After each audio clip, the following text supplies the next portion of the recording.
Well, I don't think that we have as much division here in the 7th CD as some people like to think. As you know, I sit on the WASA School Board, and we are nonpartisan seats, but individuals that identify as in a different party than we actually tend to work better, very well together. When it comes to things that I'm willing to cross party lines for, what is going to make the most sense? I think that this is a common sense district. We have a lot of common sense issues ahead of us, whether we're talking about affordable quality health care, whether we're talking about alleviating the crisis that our farmers are facing. These are things that are really important to me. These are things that are critical here in the 7th CD, and I don't think that it is a party issue. It is simply what makes the most sense for the people here.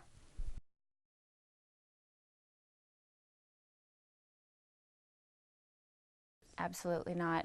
I visited with the Sashka ginseng farm on Monday, the day I announced. They are located in Edgar. It takes 4 years for the ginseng root to grow. And I asked them, looking at the root that they're harvesting right now, did they anticipate when they planted this 4 years ago that they would find themselves in the economic situation that they are currently in? And they said overwhelmingly, absolutely not. It's one thing to say, hey, we're going to send a message and get tough on China. And it's another thing when you look families in the face, farmers in the face in our community and see the direct impact it has on them, when they have to consider whether or not they're going to go bankrupt, whether or not they have to close down their farm. No, I am not for that approach. I am for protecting our farmers and our ginseng here in the 7th CD and in the state of Wisconsin.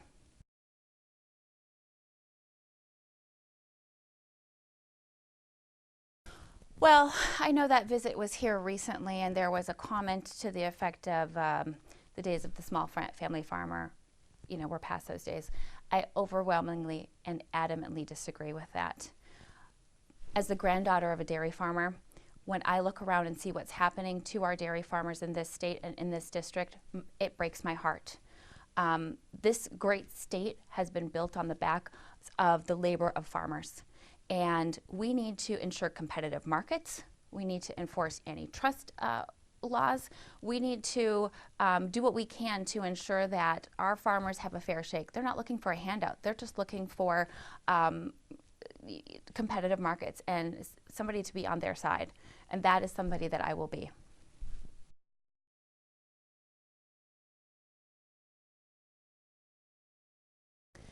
Well, we need to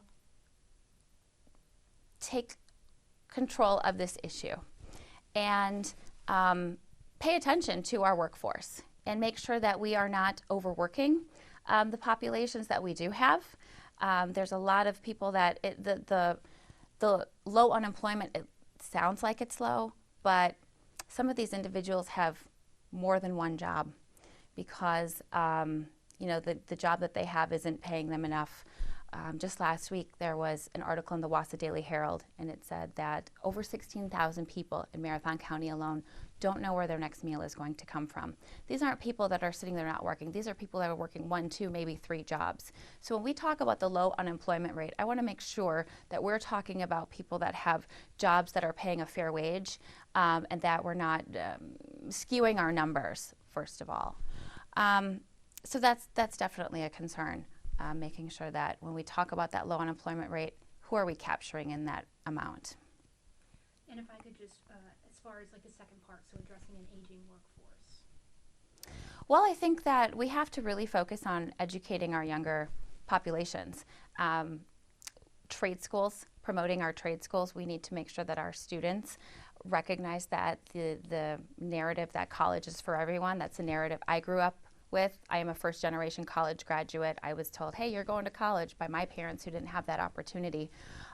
That's not the narrative anymore. We need to focus on trade schools, promoting the skilled labor. It takes people in all different jobs for a thriving society. So I think that when we look at an aging workforce, we also have to look at what are we doing with our students and encouraging them to go into these different positions, these different jobs.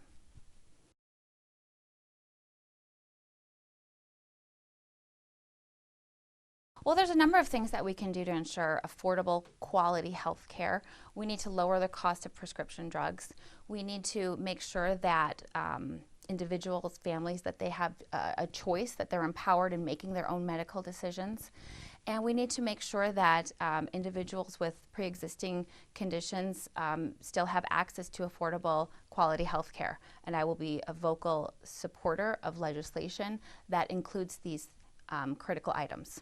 I myself have a pre-existing condition, and the idea that people with pre-existing conditions have to pay these mass amounts, that just it's just wrong.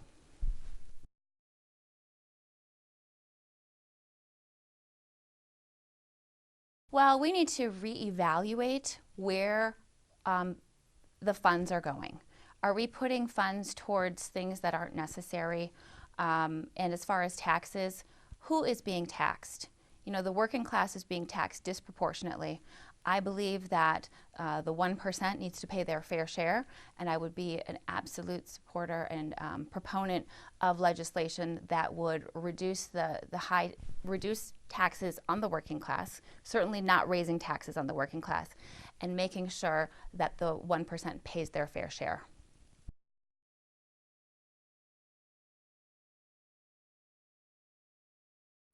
I don't think that we should have any reckless actions that potentially risk the lives of our troops.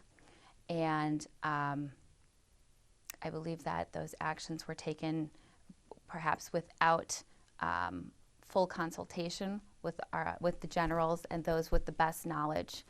I don't think that we should ever risk the lives of American troops, though. So do you support that withdrawal? I think that it was a quick action, and that when there are quick actions, there are a lot of risks to be had.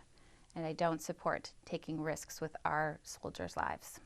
To the second part of that question, is the relief or the escape of those high-value ISIS detainees, is that setting the Islamic State up for resurgence in your estimation? Well, it's possible that they could reconvene at some location. That certainly is something that could be a possibility.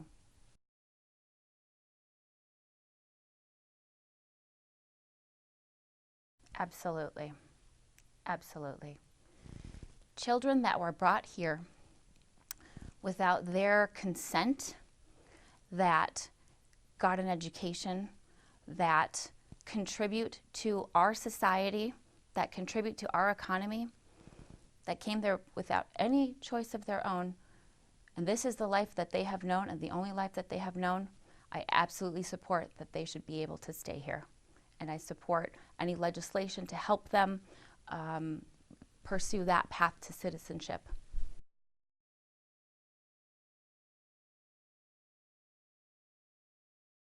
I firmly believe that we have to have clean air and clean water, and I will support legislation that ensures the continued clean air, clean water, protecting our lands. Here in the state of Wisconsin, I want to make sure that our households, we have clean water. Nobody should have to be concerned that they can't drink the water coming out of their sink. We shouldn't have to worry about the air that our children are breathing. So I firmly believe that we have to protect our environment.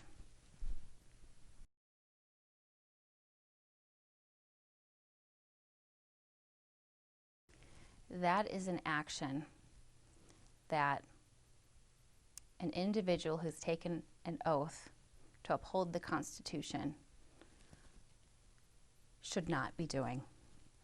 That is a wrong action, and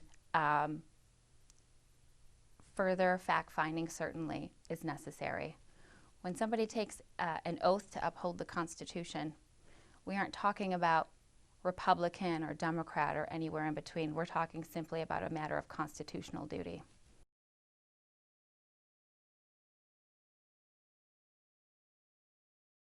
Well, when you talk about violent political rhetoric,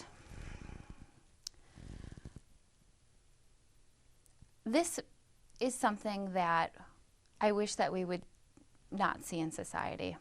I'm a mother of a young child. I'm a school board president.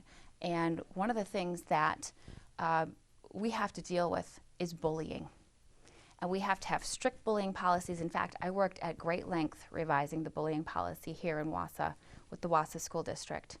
How can we sit here and tell our children that they shouldn't be bullying one another, and then we see adults that are saying horrible things just because we might have disagreements on a couple of issues politically?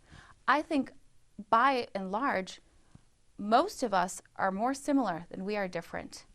But when we talk about violent political rhetoric, we have to set an example for our children.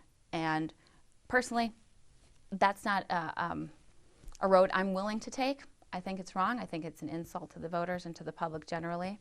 I think let's focus on the issues and let's keep the negative attacks out of it.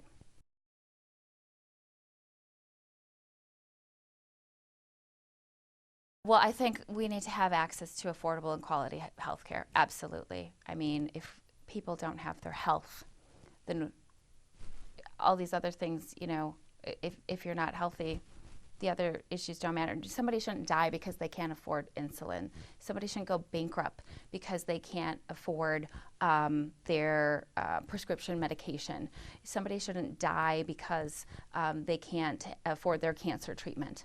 Those things are wrong. They're wrong to me morally, they're wrong to me ethically, and so that is something I would work very hard towards.